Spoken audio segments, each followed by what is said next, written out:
Olá a todos, bem-vindos ao Ontem Já Era Tarde, e hoje recebemos a visita de um dos grandes centrais do futebol português, alguém que foi craque lá dentro, muitas vezes de cara cerrada, como manda a regra, mas de sorriso aberto fora dos relevados. E depois de uma carreira que o levou da amadora para os grandes palcos europeus, agora sofre do lado de fora e certamente que ao dia de hoje ainda está a viver a alegria do regresso do Estrela à primeira divisão. No Ontem Já Era Tarde, o grande Jorge Andrade. Jorge, muito obrigado por aceitares este convite. E como é que estás? Como estou? Estou bem, contente, como dizias, pelo regresso do Estrela da Amadora à Primeira Liga. E foi uma jornada emocionante. Fui ao estádio ver o jogo, por isso foi alegria a dobrar. Pois, tu estiveste nos Barreiros. Como é que se viu o ambiente? Aquilo foi um jogo dramático, não é? Sim, o público do Marítimo esteve espetacular, o estádio cheio, o ambiente de Primeira Liga, um ambiente muito bom, o estádio está lindíssimo, o estádio de estilo inglês. Só que não correu muito bem para o Marítimo. Espero que esteja pouco tempo na segunda liga, porque com as condições que o clube tem e também com os adeptos que tem, merece estar na primeira divisão e é um representante das ilhas. Já. O Estrela conseguiu muito bem aguentar a toda essa pressão e chegou aos penaltis e aí foi melhor que o Marítimo e venceu esta eliminatória. Este play-off está de volta 14 anos depois e estou muito contente. Olha, tu, e antes de entrarmos aqui na parte que é a tua ligação ao Estrela, tu tiveste a acompanhar esta época toda e agora já na ponta final houve esta notícia de que o Estrela, ou a maior parte do Estrela, teria sido adquirido por um novo grupo que tem como figura de proa Patrice Evra, que foi um jogador altamente mediático do Manchester United, da seleção francesa. Como é que tu vês esta entrada de Evra e daqueles que estão com ele, e o que é que isto pode vir a dar ao Estrela na próxima época, já na Primeira Liga? Primeiro, é uma realidade de muitos clubes. A segunda liga está cheia de exemplos de clubes que foram adquiridos para estas novas SADs. Ao princípio não se sabe de onde é que vêm os investidores. Neste caso está um dos investidores bem identificado, com o Patrício Evra, alguém com credibilidade e que sabemos de onde é que veio o dinheiro. Daí que as intenções são boas, com certeza. O Estrela fez um trajeto muito difícil e muito rápido, o que é preciso ter cabeça para poder ter nestes próximos anos estabilidade para o clube aguentar-se numa dimensão como uma Primeira Liga. Chegar foi muito difícil e muito rápido, mas o mais difícil é sempre manter estes projetos. Esperemos que continue com o apoio de gente como o Patrício Evra e deste fundo, mas no entanto sabemos que as realidades dos clubes é difícil. Temos o exemplo do Bessade, que começou forte na Primeira Liga e agora já fez o caminho contrário do Estrela, daí que não queremos que isso aconteça ao Estrela. O clube precisa de estabilidade, um passo muito grande, um passo de gigante, mas no entanto o mais difícil está para vir. Sim, por vezes estas figuras altamente mediáticas têm a capacidade de trazer outro tipo de amplificação e até de apoios e de patrocínios, e nós estamos a ver aquilo que acontece no Wrexham, no país de Gales, em que dois atores de Hollywood compraram o clube e têm feito o clube crescer e fazer com que tenha se calhar acesso a um tipo de figuras, tanto a nível dos jogadores como de apoiantes, que não teria se os donos fossem outros. Achas que, à nossa escala, naturalmente, e olhando para aquilo que é o futebol português, o Patrício Evra pode ajudar a ter este efeito no Estrela da Amadora? Bem, o efeito foi muito positivo, mas o Estrela também foi parecido. Esta ascensão do Estrela da Amadora é quase um digno de cinema. O Sintra Futebol Clube juntou-se com o Estrela através do seu presidente, o Diniz, e acreditou no projeto do Estrela e as coisas aconteceram. Queimaram-se etapas, o Estrela apareceu novamente. De uma realidade tão grande como esse caso que falaste, não acredito, mas no entanto para o Estrela foi um sucesso muito grande, visto que no o caminho contrário estão a fazer grandes equipas como o Marítimo e outras que têm que penar agora um ano ou mais em divisões inferiores, daí que seja um sonho para o Estrela e para as pessoas da Amadora que já tinham aquela fome de ir ao estádio, de estar num ambiente de Primeira Liga, e todo este regresso tem trazido também as pessoas junto do Estrela. E aqui em Lisboa sabemos que existe a facilidade dos outros clubes, temos Estoril, Casa Pia, Sporting, Benfica, e toda a gente gosta de passear por aqui e ver todos os clubes, mas existe sempre um carinho especial pelo Estrela da Amadora, pelo seu passado, já foi campeão da Taça de Portugal, tem já uma história bonita, daí que e muitos jogadores importantes passaram pelaquela casa, até treinadores como o José Mourinho, daí que é um ponto de apoio até para os grandes clubes da cidade de Lisboa. Sim, tu fazes parte dessa história porque tu cresceste praticamente ao lado da Reboleira, não é? Estavas sempre muito próximo do estádio. E a rolar, era muito fácil, era muito fácil. Íamos a pé, eu demorava 2 minutos a pé a chegar ao estádio, ou seja, não demorava nada. Eu da minha casa conseguia ver o estádio. Daí que era todos aqueles meninos que moravam ali à volta, fomos tentando a sorte no Estrela. Comecei com 8 anos nas escolinhas. Vi o crescimento do clube. Quando nasci o clube o campo era pelado, depois passou foi subindo divisões e tive a sorte de fazer o trajeto todo da formação. Já alguma grande parte com o Estrela na primeira divisão, com essa Taça de Portugal que foi o grande marco na história do Estrela e também a participação nas competições europeias com o João Alves como treinador com sucesso. Correu super bem para mim porque quando cheguei aos séniores o clube estava na primeira divisão, então foi mais fácil. És um daqueles casos de alguém que em miúdo estava ali nas escolinhas, mas que era adepto, porque ias ver os jogos dos séniores, e depois, mais tarde, veste lá dentro a representar os séniores e no nível máximo do futebol português, numa primeira liga. Sim, a ideia é todos os meninos que estavam a ver os jogos dos séniores era um dia estar ali. E como existia o sonho de muitos meninos, e hoje em dia, assim como jogar num Sporting, Benfica ou num outro clube. Agora já até sonham jogar nos clubes internacionais, né?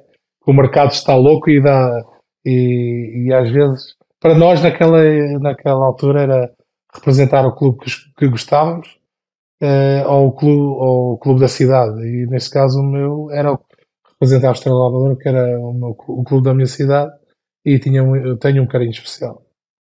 Falaste aí há pouco de João Alves, tiveste também como treinadores no Estrela da Amadora Fernando Santos, Jorge Jesus, e eu li há pouco tempo, numa entrevista que tu deste ao Record, que estranhaste ali um bocadinho aquilo que era o comportamento do Fernando Santos de manhã, que não era uma pessoa de muitas palavras, nem sequer dizia bom dia. Como é que foi esse primeiro impacto com o Fernando Santos?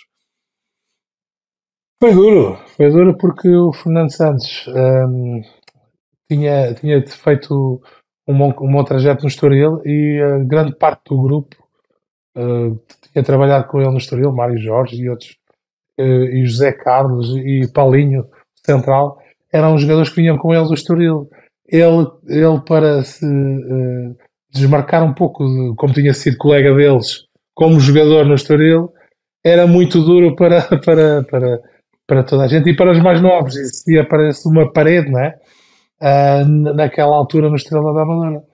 Era um treinador mais distante, naquela altura, em 97, quando eu comecei com ele.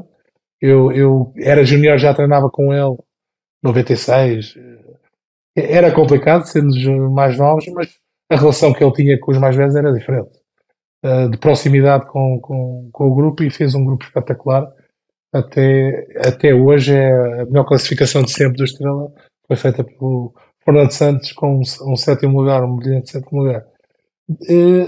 Não é a mesma pessoa que encontrei no Porto, aí eu já estava mais velho também, mais experiente. Fiquei mais 2 anos no Estrela da Amadora, onde fui treinado pelo Jorge Jesus, e quando reencontro o Mr. Fernando Santos, já ele podia falar uma forma diferente comigo, porque já na altura não era tão menino, já era mais experiente, já existia outro tipo de confiança e também os objetivos do Foco Porto eram diferentes dos do Estrela. Daí que correu super bem e é uma das pessoas que ainda mantém a ligação até hoje. Tenho muito carinho por ele porque ajuda realmente quem ele gosta e a mim ajudou-me desde o princípio da carreira. E o Jesus é exatamente aquilo que dizem dele, ou seja, alguém muito intenso, muito chato, muito presente, que às vezes leva os jogadores ali quase ao esgotamento e à falta de paciência. Nós já conhecíamos o Jorge Jesus, é uma pessoa da Amadora, tinha feito um bom trabalho também na Mora, Felgueiras, e quando ele veio, sabíamos das ideias inovadoras que ele tinha, e ele teve a sorte de ter um grupo que aceitou a sua forma de ser, porque já vínhamos com uma exigência também do Fernando Santos.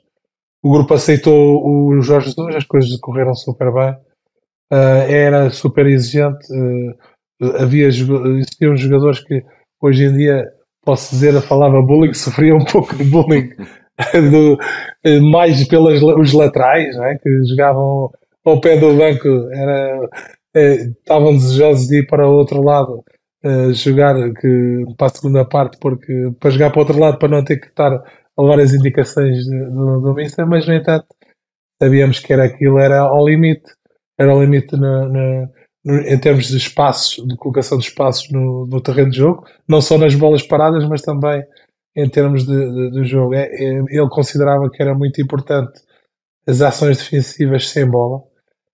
Mal recuperávamos a bola, os defesas tínhamos de estar colocados e preparados já para uma possível perda de bola e era muito rigoroso.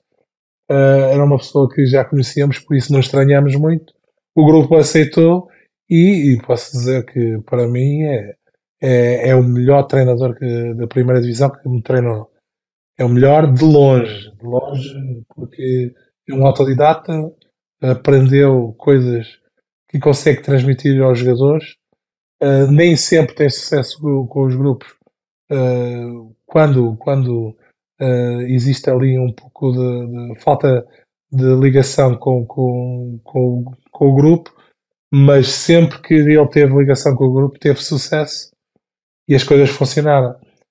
É um treinador que 2, 3 anos espreme o plantel, espreme sim, gosta muito do seu 11 base, daí que muitas das vezes os suplentes sofram muito tempo sem jogar e não dá o lugar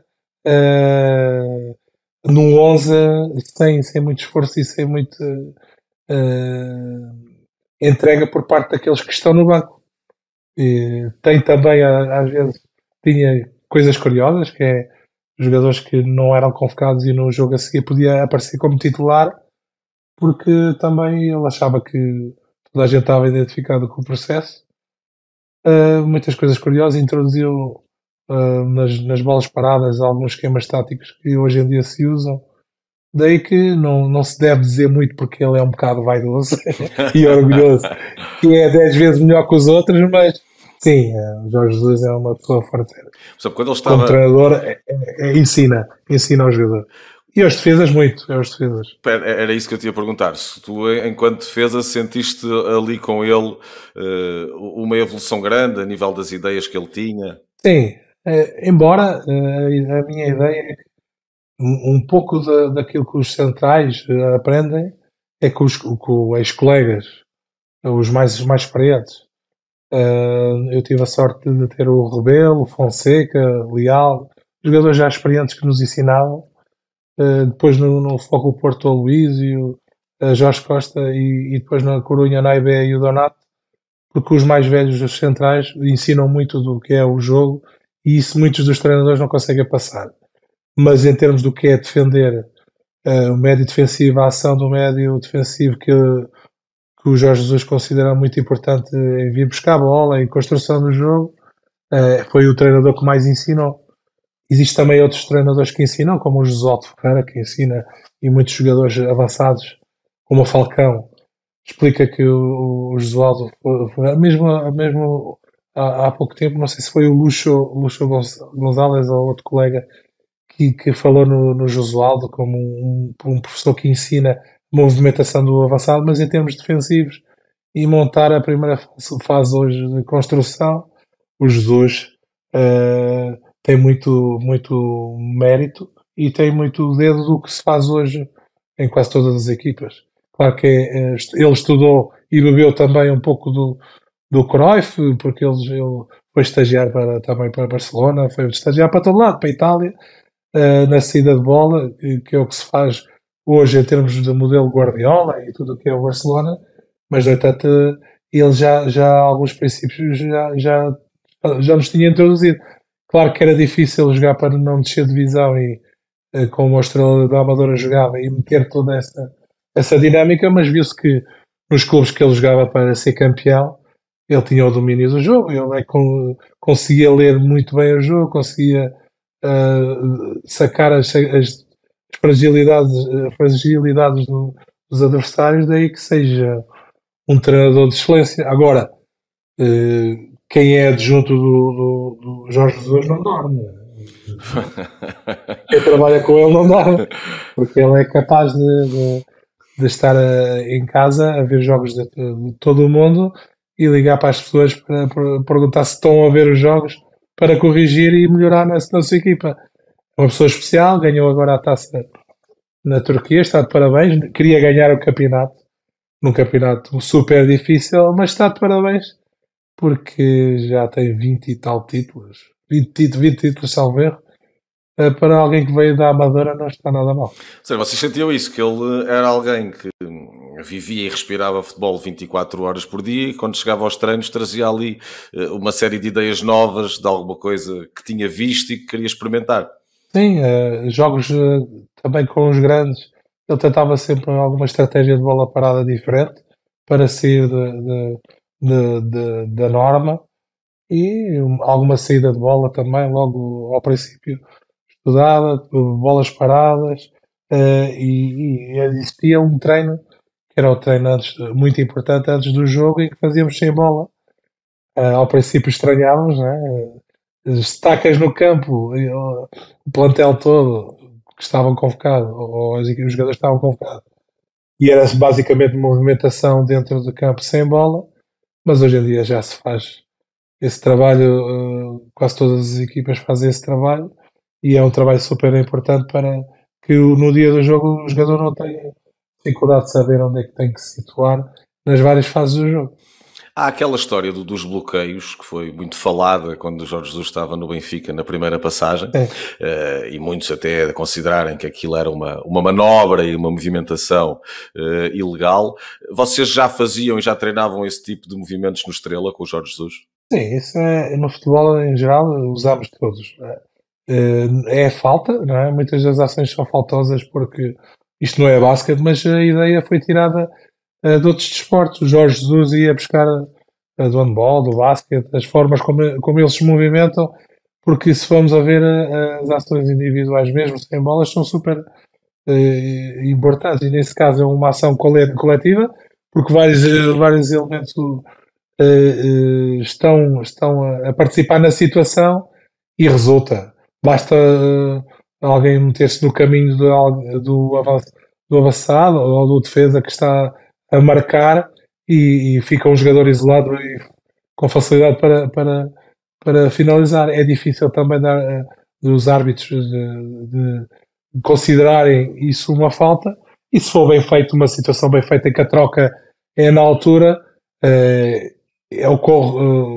existe o choque dentro da área, que parece que não é um bloqueio, mas sim, são situações em que está a impedir o caminho do outro colega, do adversário para beneficiar. Mas existem também outros treinadores que tinham jogadas típicas. Eu lembro do Camacho, que fazia o livre sempre atrasado, Sim. surpreendia muita gente no Benfica. Eu acho que os treinadores vão buscar muitas situações. Temos no nosso campeonato também exemplos muito fortes de bola parada, é o Futebol Clube do Porto, o Sérgio Conceição, para além da forma como mete a equipa a jogar, há esse momento que é as bolas paradas, ele tenta todos os jogos inovar, e é bonito de se ver porque aí os treinadores valorizam o seu trabalho e valorizam também o trabalho dos jogadores.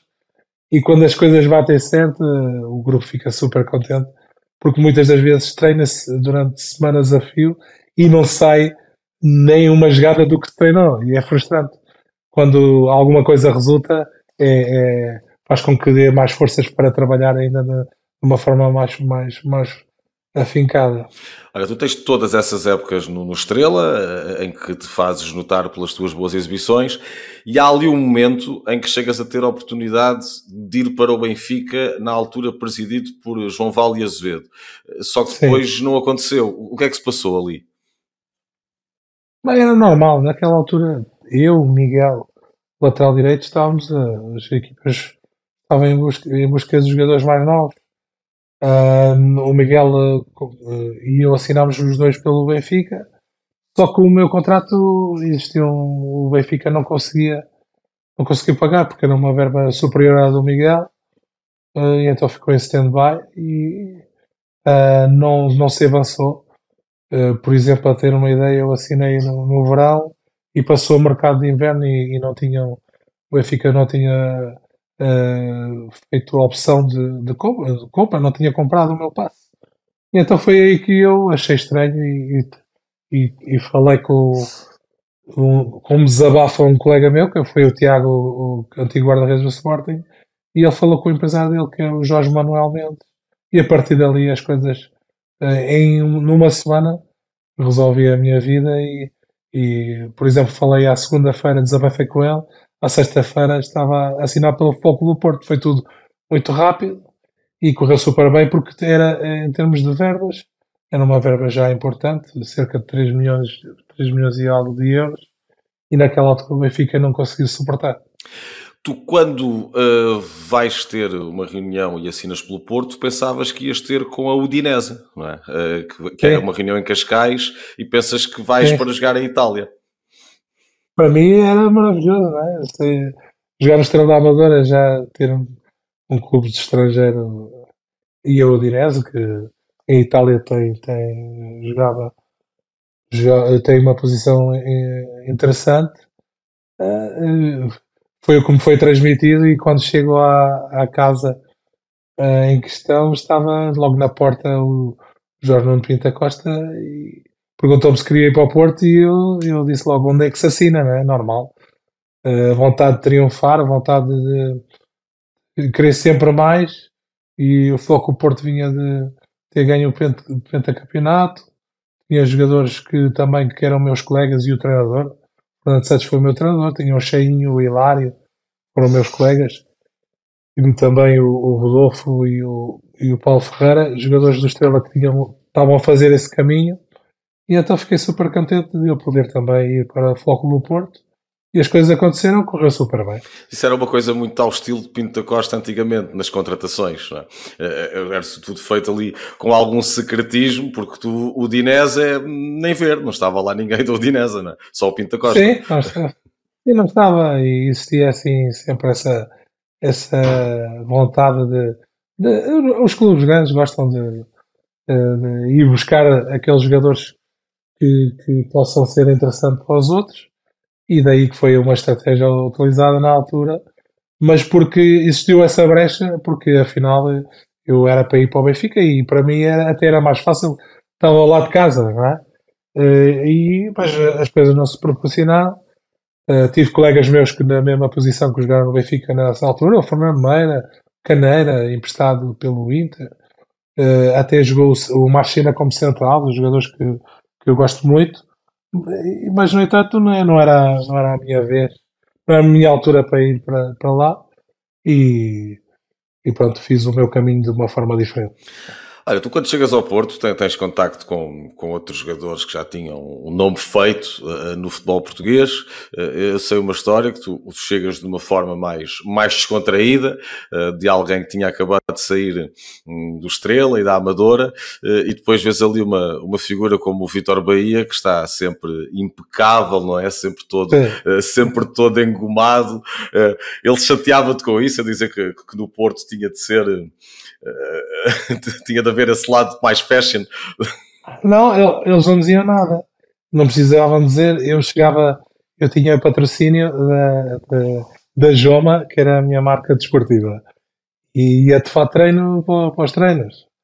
E quando deparo com o plantel todo, os jogadores mais importantes a irem, alguns iam de blazer, outros iam de fato. E eu achava aquilo meio estranho. Íamos jogar a bola, não íamos para o escritório, mas depois era um hábito. Já cheguei a casa e disse: tenho um grafo, temos um problema, tenho que mudar o meu armário. Ia de uma forma descontraída e passei aí, pelo menos, aí com um polozito para o treino, para não me sentir tão deslocado naquele escritório de craques. Olha, tu no Porto estás duas épocas, és uma das figuras do Porto nessa fase, mas curiosamente são duas épocas em que o Porto não consegue ser campeão. Ganhas outros títulos, mas não aparece ali um campeonato, o que até nem era muito comum. Mas mesmo com isso não perdeste valor, conseguiste valorizar-te na equipa, apesar desses 2 anos sem o título. Sim, o Porto teve 3 sem ganhar. O ano que não conseguiu o Hexa e eu só chego no ano a seguir. Eu tive mais 2 anos. Neste primeiro ano disputámos o título até ao fim com o Boa Vista. O Boa Vista venceu por 1 ponto. E depois no segundo ano aí estivemos mais longe. Estivemos bem nas competições europeias, em termos de Champions League. Apuramos a equipa para a Liga dos Campeões, fase de grupos, há sempre um encaixe financeiro importante, mas depois temos campeonatos, ficamos muito longe. Existiu, por isso, a mudança de treinador. O Otávio Machado saiu, entrou o José Mourinho, já com as suas profecias que são públicas. Mal ele chegou no plantel, disse que este ano talvez, mas para o ano ia ser campeão de certeza, e assim foi. Uma pessoa com visão, uma pessoa com ideias novas, vinha com muita motivação de ser treinador outra vez. Já tinha passado Benfica, os passos sim. pelo Benfica e depois do Leiria fez a ponte para o Porto e com muita fome de querer ganhar coisas. Tinha também uma equipe técnica muito competente, com o Rui Faria, e o Silvino e o Brito, e eles estavam todos com a força toda para poder triunfar, e foi o que aconteceu. O grupo aceitou muito bem a vinda do José Mourinho, acreditou no trabalho dele, e depois, quando acabou a época, o plantel teve que fazer ajustes. O jogador bandeira era o Deco, só que naquela altura o mercado para vender estava complicado não tendo vencido o campeonato era difícil vender o jogador bandeira. Então o jogador logo a seguir estava em destaque era eu, porque as pessoas iam ver o Deco e viam todos os outros que estavam a jogar. Era eu, Paredes, jogadores, e fomos os que fomos vendidos no verão, logo a seguir, para sustentar também um pouco o projeto do que o Mourinho queria fazer, de voltar a ser campeão. Não sabíamos que ia ser tão rápida a ascensão, mas foi bom para o Porto as nossas saídas para poder pagar o plantel, pagar o preço de querer voltar a ser campeão e voltar a estar importante na Europa, que foi o que aconteceu. Quando o Mourinho entra com toda essa confiança, as tais profecias que tu dizias, tu recebeste aquilo na altura com alguma desconfiança, não? Sim, eu não achei.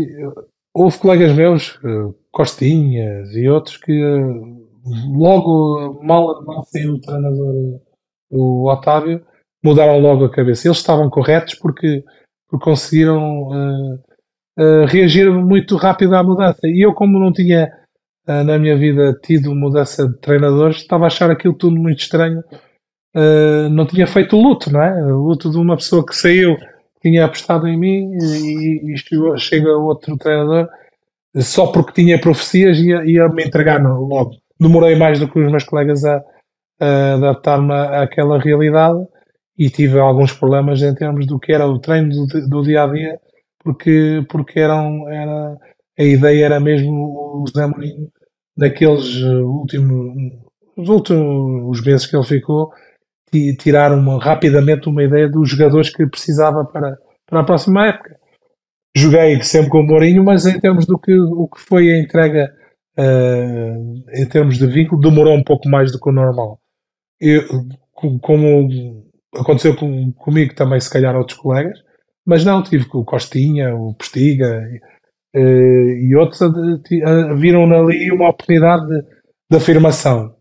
Por exemplo, o Costinha era suplente com o Paredes e então viu ali uma oportunidade de afirmação e foi verdade, porque o Costinha, o Paredes foi vendido e o Costinha destacou-se no Foco do Porto na mesma posição. Ou seja, na mudança, eu não estava habituado, não sabia o que era a mudança. Tu, na altura, sais para o Deportivo, para a Corunha, por 13 milhões de euros, o que naquele tempo era muito dinheiro, né? Hoje parece uma verba normal e bastante razoável, até no futebol português, contratam-se vários jogadores muito Sim. acima desses valores, mas na altura era muito dinheiro para entrar no futebol português. E vais para um Depor, que era um super Depor, recheado de craques desde a baliza até à frente de ataque. E numa Liga Espanhola também, que na altura seria provavelmente aquela onde estavam os principais craques do futebol internacional. Estava muito à frente nessa altura da Liga Inglesa e até da Liga Italiana, que tinha sido a mais importante. O que é que tu acabas por reconhecer ali primeiro a nível da diferença para o futebol a que estavas habituado em Portugal, com todo aquele fenómeno de estrelas ali à volta, não é? Sim, existia ali o Deportivo uma alegria muito grande, porque um clube de uma cidade com 200 e poucos mil habitantes tinha acabado de ganhar o campeonato, ganhou o centenário ao Real Madrid, onde o Real Madrid estava a fazer uma equipa de galácticos com o Figo, o Zidane, Beckham, Roberto Carlos, entre outros. E eu entrei naquela realidade que foi uma equipa que conseguia vencer ao Real Madrid. Já tinha jogado contra o Real Madrid na Liga dos Campeões com o Porto. Foi super difícil, já na altura já estava o Zidane, ainda jogava o erro, mas depois, quando fui ao Deportivo, estar numa equipa que consiga durante 17 anos vencer ao Real Madrid em casa e depois ir fora e também ganhar títulos como o Centenário e outros, era super, super divertido. Nós, no Deportivo da Corunha, jogávamos futebol, divertíamos e era espetacular. Tinham dois jogadores que eram mágicos, como o Valerão e o Djalminha, e depois jogadores também muito importantes, o Fran, Luque, Amavisca e Vítor, que tinham vindo do Real Madrid e tinham ganho a Liga dos Campeões, e o Jaime. Na baliza o Molina, joguei com o Naibe, que passou aqui pelo Sporting, também um central de referência, capitão de Marrocos. Donato, tinha o Romero e o Capdevila na esquerda. Na direita o Manuel Pablo e o Scaloni, que é o treinador da seleção. Ou seja, uma equipa com o Mauro Silva também, que tinha sido campeão do mundo, e com o Bebeto no Brasil. Uma equipa muito forte. Tinham passado portugueses por lá.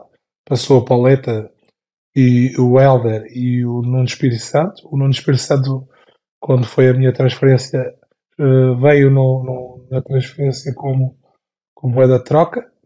E fiquei sozinho, o único português naquele meio, mas no entanto tive a ajuda de muitos colegas e foi super fácil a adaptação, porque os galegos é como se fosse estar em Portugal, estar no norte de Portugal. Com quem é que tu te ligaste ali primeiro? Quais é que eram os jogadores? Meus amigos ali eram o Capdevila e o Ducha. O Ducha já tinha passado por Portugal também. Sim, e tinha também depois o Luque, que agora é o diretor desportivo da seleção espanhola. Tenho muita amizade com o Diego Tristán. Existe ainda até hoje uma ligação forte. Participo de vez quando posso com os veteranos do Deportivo da Corunha. Joguei um torneio de veteranos contra o Porto, que era o Fertiberia, onde o Porto participava nessa liga, que era a única equipa de Portugal. E há uma ligação forte com a Corunha e com aquele grupo. Infelizmente hoje o clube está numa situação complicada porque não consegue subir à segunda liga pelo segundo ano consecutivo, mas no entanto o Depor vai voltar e vai ser forte outra vez. Olha, tu no Deporte tiveste um dos momentos, calculo eu, mais difíceis de engolir na tua carreira. E falo das meias Sim. finais frente ao Porto, no Dragão, em que tu tens uma brincadeira com o Deco que o árbitro não percebe e acaba por te expulsar, tirar-te da segunda mão e deixar na altura o Depor reduzido a 10. O que é que tu sentiste na altura? O que é que tu pensaste? O que é que passou pela cabeça? Não, isso existe. É a diferença entre ganhar e perder. Ali sabíamos que os detalhes contam. Esse detalhe fez com que a nossa equipa ficasse mais fraca, não é? Não é por eu. eh, Nesse jogo, o Porto conseguiu tirar 2 titulares. Tirou-me a mim e o Mauro Silva, que levou cartão e não conseguiu jogar a segunda volta. Numa meia-final de Liga dos Campeões, em 2 titulares, por muito que o plantel seja forte, os detalhes contam. E aí, por muito que o resultado tenha sido 0-0, o Foco Porto na segunda mão foi atrevido e conseguiu vencer a Corunha. A sensação é uma sensação muito má porque fiz uma carreira desde o Estrela da Amadora até a Juventus e todos os dias, sem falta, há sempre alguém que fala nesta situação e hoje és tu, não é?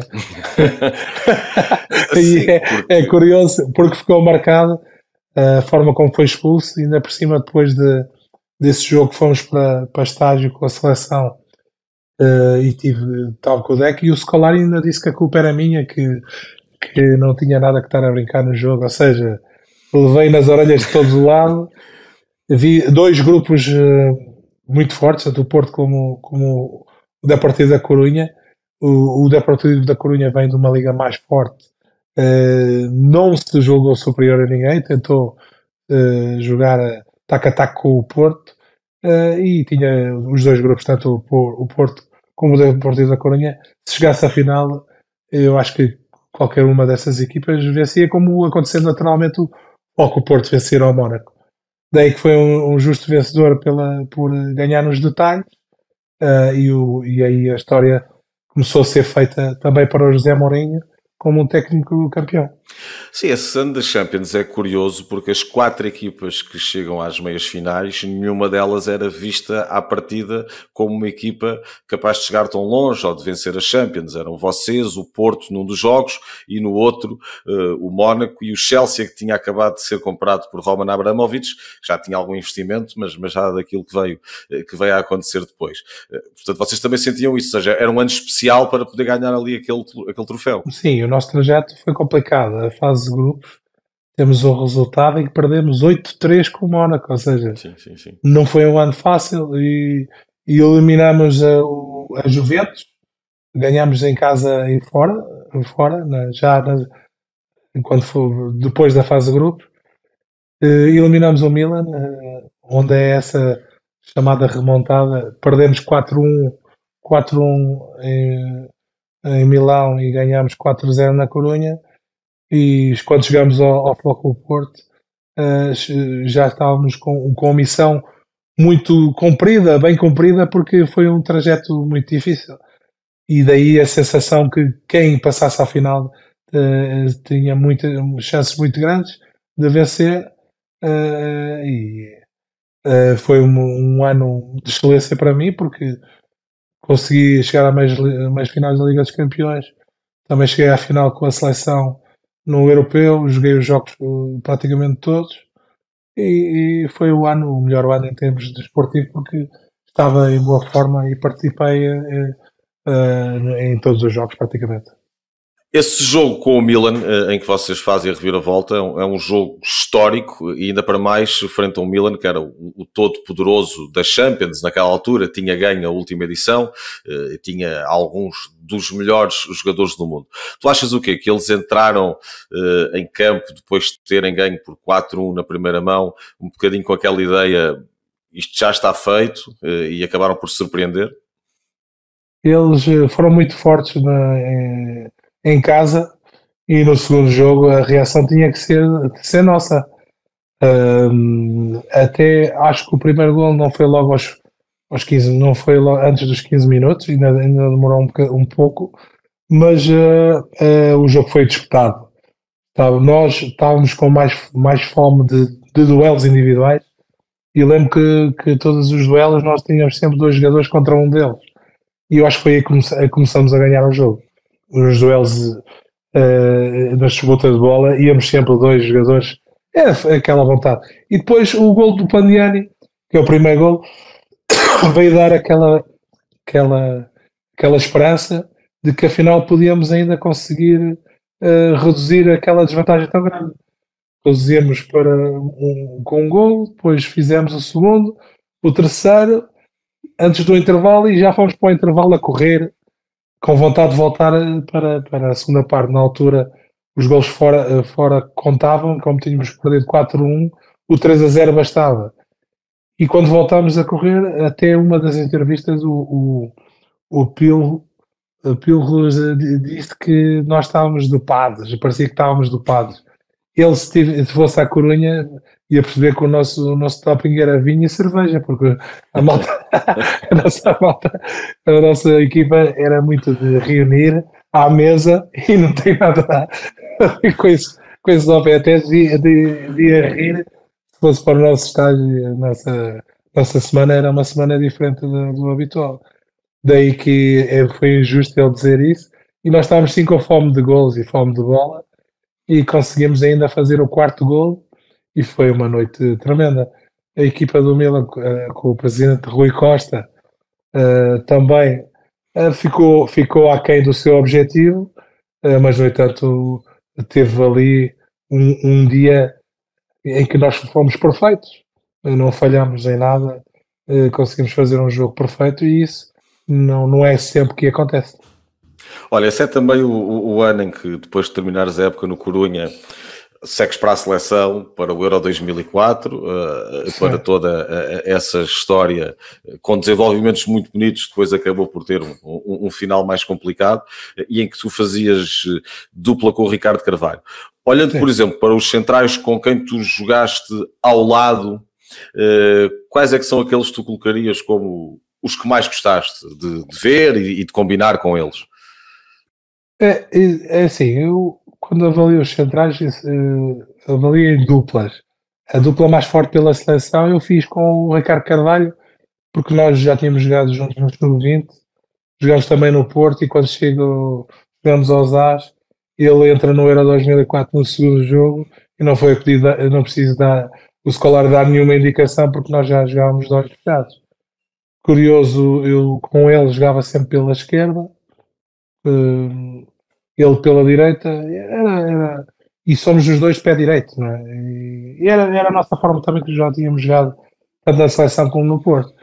Depois eu destaco todos os mais velhos, como tinha falado antes, que é o Rebelo, que o Raul Oliveira também, que eu fiz dupla quando o Rebelo não jogava, os mais velhos, o Leal e o Fonseca, que eram os jogadores que, como eu jogava central do lado esquerdo, os laterais também ajudam muito. Depois no Foco Porto tive o Jorge Costa e o Aloísio na posição central, dividia o lugar e disputava o lugar com o Ricardo Silva, também muito bom central. E no segundo ano de Porto, o Ricardo Carvalho volta e tenho o Ricardo Carvalho, tenho o Ricardo Costa a começar, ou seja, centrais era centrais para todo lado. Mas destaque-se os mais velhos, o Luísio, Rebelo, Donato, que tinha 40 anos, e Naibé. Na seleção, Fernando Couto, fiz dupla com ele. A dupla dele era o Jorge Costa no Mundial 2002. Depois o Jorge Costa deixou de ir à seleção e foi o Fernando Couto. Gostei muito de jogar com ele, ajudou-nos também no Euro 2004, mesmo no jogo contra a Holanda. Ele entra e ganha as bolas todas. Estávamos 2-1 e os holandeses mesmo com os Van Nistelrooy, com só craques na frente, e o Fernando Couto tinha aquela agressividade no ar que eu e o Ricardo Carvalho não temos, não é? Era um jogador mais completo a nível de jogo aéreo e defensivo. Daí que tive sorte de jogar com grandes craques centrais e E depois, quando acabo na seleção, já vem esta fornada do Bruno Alves e do Pep, que são os jogadores que depois fazem mais de 10 anos na seleção. E a nível de avançados, pontas de lança e não só, quais é que foram assim, os mais difíceis que apanhaste pela frente? Aqui em Portugal, quando comecei, era o Jardel, no Estrela da Amadora, sofri muito com o Jardel. Depois tinha o João Vieira Pinto, que para mim era o melhor jogador do campeonato. Tanto quando ele esteve no Benfica, quando passou para o Sporting. Deve ser um dos melhores jogadores do campeonato português de sempre, não é? Existia também o Nuno Gomes, quando estava no Benfica. Depois tinha outros clubes, que Edmilson também no Marítimo, o Gaúcho, que jogou comigo no Estrela, e depois eu fui para o Porto, era adversário. Sim, esses eram os pontas de lança. Quando comecei no Estrela, o Marítimo tinha o Alex Van Banbury, acho que é assim o nome Sim, dele. sim, sim, sim. Os jogadores potentes. No primeiro ano, de pronto, é logo o Nuno Gomes e o Brian Dean, e conseguimos vencer na Amadora. Ou seja, era curioso, sempre, todos os anos, jogadores assim diferentes. Jogar contra os jogadores mais fortes é sempre mais difícil, mas aquele que eu destaco mais é o Jardel, pelos golos e a facilidade em marcá-los. Pois, o Jardel dava-vos ali alguma irritação, calculo, porque vocês estavam a vê-lo, não é? Sim, Tinham a sim. situação bem controlada, ele está aqui, e de repente lá aparecia ele sozinho a fazer gol. Era incrível. Eu acho que é um dom sobrenatural, porque em termos do que é esteticamente para jogador de futebol, nem o corpo, nem os movimentos, por vezes eram. Ele usava muito movimentos do voleibol, que é atraía e depois cabeceava no segundo poste, mas tinha uma impulsão muito boa, mas é um jogo em que ele aperfeiçoou. O jogo de cabeça dele foi o melhor do mundo naqueles anos, né? É uma coisa incrível. Não era fácil de parar em termos de jogo de área, mas jogo de fora da área era muito fácil para um central marcar, porque ele não conseguia fintar ninguém. Não é? Tinha craques e ordens específicas dos treinadores para tanto os laterais como os extremos de cruzarem. Extremos como o Capucho e Drolovic, a bola ia mesmo direcionada a ele. Ou seja, uma combinação muito potente, e até estranho por vezes hoje em dia, quando os treinadores mudam os extremos, para os extremos jogarem mais por dentro. Quando o Foco Porto e mesmo o Sporting, quando foi campeão com o Jardel, utilizou sempre os jogadores pelas alas para poder cruzar, com o seu pé natural no lado direito. O Capucho é direito e o Drolovic é canhoto do lado esquerdo. Isso mata qualquer defesa. Achas que esse tipo de ponta de lança está a acabar? O futebol não deixa que apareçam esses jogadores posicionais, fixos, mais para o futebol aéreo? Não, está a diminuir o espaço até para os ponta de lanças de raiz.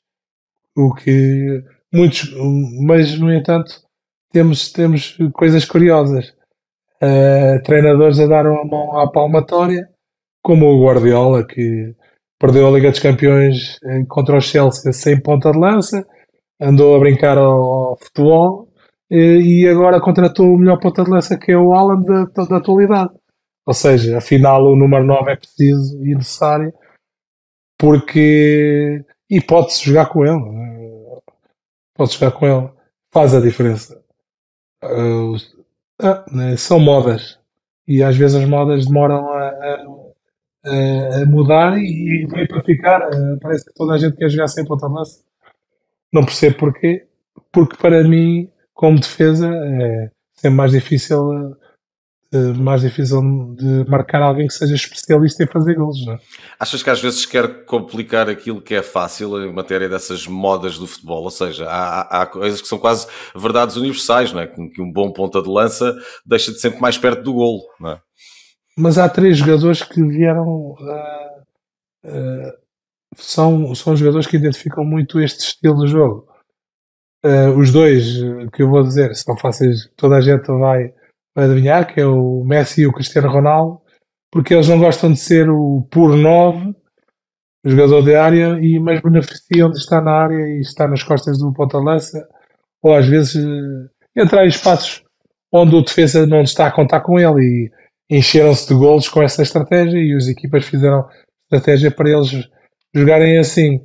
Mas quem começou com essa moda foi o Raul no Real Madrid, que jogava sempre com o número 9, que era bolador.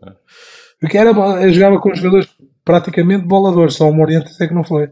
Jogou com o Ronaldo Fenómeno ao lado dele, jogou com o Van Nistelrooy, jogou com o Malcolm Owen, eram jogadores, iam bolador, iam e vinham, e ele a beneficiar daquilo tudo ali no meio. Ou seja, é o 9,5.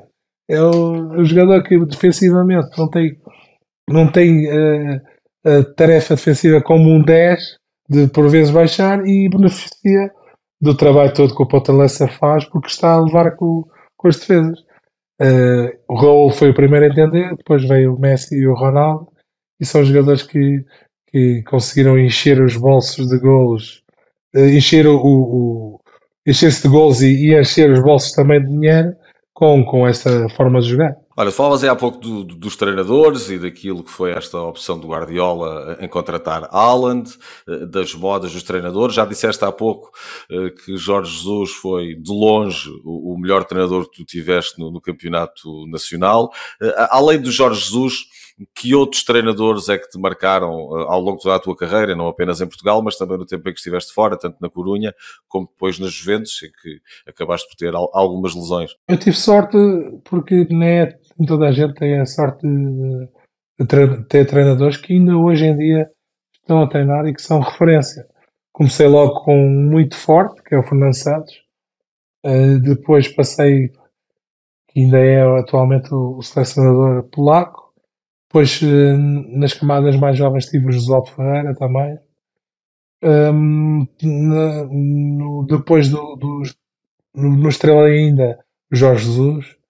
Depois voltei a ter o Fernando Santos. Depois, quando saí do Porto, tive o Javier Irureta, que foi campeão em Espanha. Não era um técnico muito elaborado, mas era muito, muito terra a terra. Tive o Joaquim Caparrós, que era também o Joaquim Caparrós, que era referência no Sevilha e foi-nos ajudar na Corunha.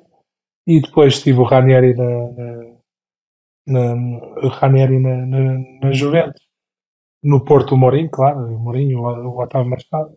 Mas, e na seleção, António Oliveira e Scolari.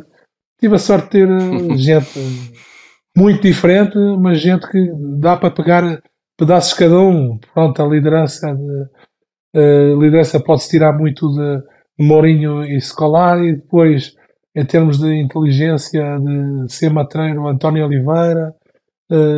Depois de professor, de ensinar, o Jesus e o Josualdo Ferreira, muito professor, muito a ensinar. E depois aquela velha que vê tudo é o Jorge Jesus, vê tudo, o Jesus vê tudo. Ou seja, eu acho que todos os jogadores deviam passar um pouco por todas essas experiências para serem mais completos, e daí um pedaço de tudo seria um super treinador. Jorge, foi um gosto, como sempre. Muito obrigado por esta conversa. E agora, próxima época, podemos esperar ver um Estrela chegar aos lugares europeus, por exemplo, a uma Conference League? Eu acho que o trajeto que fez o Casa Pia seria muito bom para o Estrela da Amadora, que é começar forte para não passar de sabores ao fim. E o Casa Pia foi um projeto espetacular. O treinador é o Filipe Martins, que foi meu colega no Estrela da Amadora. Foi meu colega de vida, é o meu colega de carteira na escola. Somos amigos desde muito cedo. Fui eu que o levei para o Estrela da Amadora para jogar connosco. Ou seja, mas o Casa Pia foi um projeto muito bem montado este ano e que deu resultados.